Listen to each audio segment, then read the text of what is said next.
Okay, so tonight we're back with another sample from Ken, from that bourbon dude. He also hooked me up with this cool hat. See if you can see that. I don't wear a lot of hats, but I really like this one for some reason. But anyway, tonight we got a sample of Leather and Oak bourbon whiskey distilled and bottled in Hilliard, Ohio. This Leather and Oak 7-year pot still, 95 proof. So I did I watched a YouTube video on them earlier today, trying to get a little research because I'd never heard of them until he sent me this. And so they're very, very small craft distillery. They are operating on what looks like a very old, but it's a 75-gallon pot still. And so you know their operation's small and it's going to take time. They were in Dayton, operating underneath the name Mill Street. And then when they moved out there, they decided on Leather and Oak. So, like I said, never heard of them. I saw the video, and the guys that were doing the tour, really seemed to enjoy what they were tasting. One of the offerings, and I think it's going to be a more limited edition, they're actually doing a 100% rye, and it's rye grown on their own farm, so it's a grain to glass. So I don't know what the chances are you'll see that, because they did mention it would be a limited release, just because of this. It's only their farm. They do have another rye that they mass produce, which obviously comes from other farms, but the guys got to try that grain to glass rye. Got to try some of their bourbons, and it looked like a neat little operation. Like I said, they're not cranking out much. I think they call themselves a small batch, which I think they said there's 4 barrels per batch, but that's like their standard. So, I mean, to me, small batch means you're a batch that's less than what you normally do, but it's such a small operation, they're just automatically small batch. So, anyway, we'll give them a try. Ooh.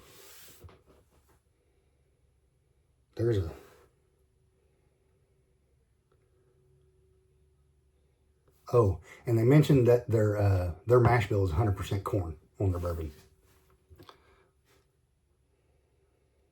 There's a funk there.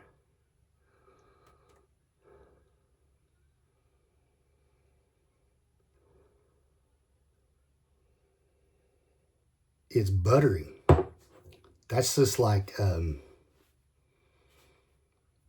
when you're melting butter on the stove and you let it go just a little bit too long. It's not quite burnt, but it's starting to get real caramely.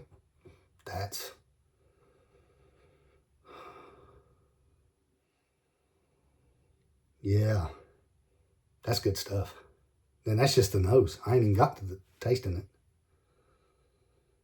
There's something else in there. It's a kind of a fruity sweetness. I can't quite nail it down, but it all together makes this funky goodness.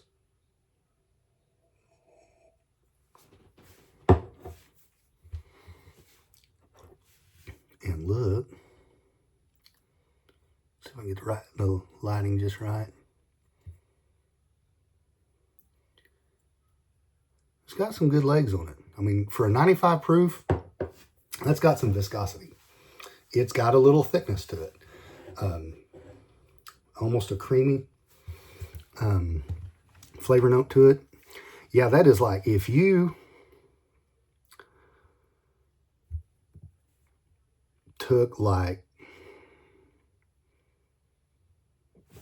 made a stew of peaches and pears and maybe a couple plums and cooked it down in melted butter and drizzled caramel all over it.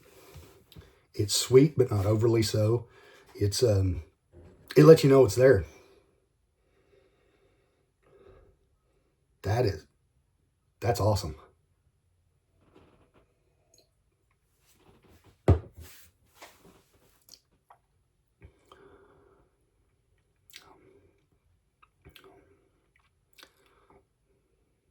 And some of that is, you get it on the back of the palate, you know, as you just kind of,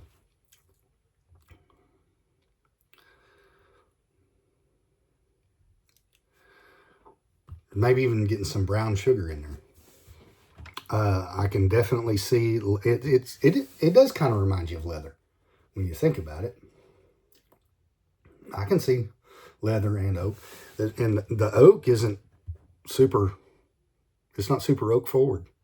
It's there, but I mean, as it is on just about any bourbon. It was interesting because the grain to glass rye that they let them try,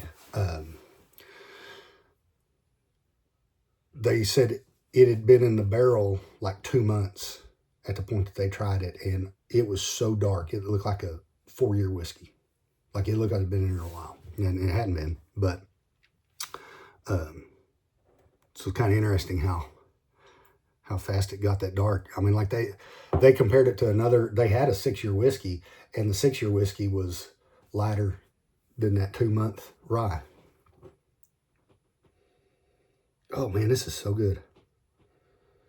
This is definitely, it would definitely make a good dessert whiskey, but it's not so heavy and syrupy sweet that you could sip that all night, or at least have a couple good pours of it. Especially if like you didn't do them back to back, but it wouldn't bother you if you did, I wouldn't think. It's weird, but on the nose, I don't get it on the palate or anything, but that fruity funk and burnt butter and all that, it kind of combines, and I get, about the time I think I smell it, it's gone, but it's almost like tequila. Not quite as harsh funky as tequila is, but it just is going. It's not going to make sense the way I say it, but it doesn't smell like tequila, but it reminds me of tequila. I hope that makes sense. So.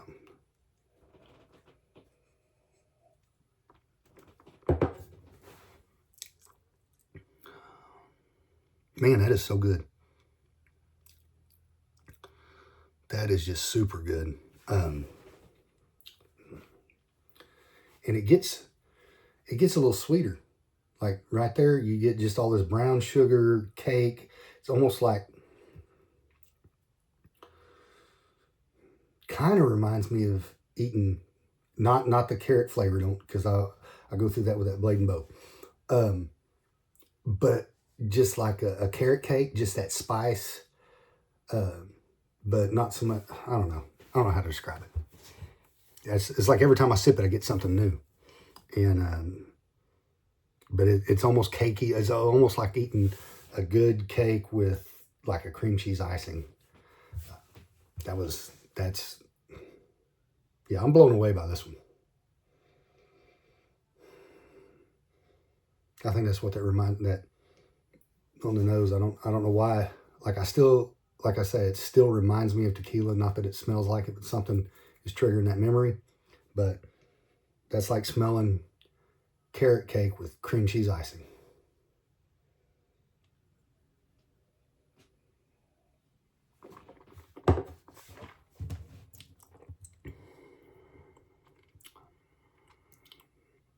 Yeah, that's good. I mean, I'm not going to take too much more time, because all I can do is say this, wow, that's good, because it's amazing. Definitely, I'll have to look them up and see if they ship, or how to get a bottle, but and what their price points look like. I would imagine, as small craft as they are, they might be up there. I don't know. I'll just have to look. But definitely would be worth it up to a point. But anyway, that's oak and leather. Y'all check them out, and I hope you enjoyed.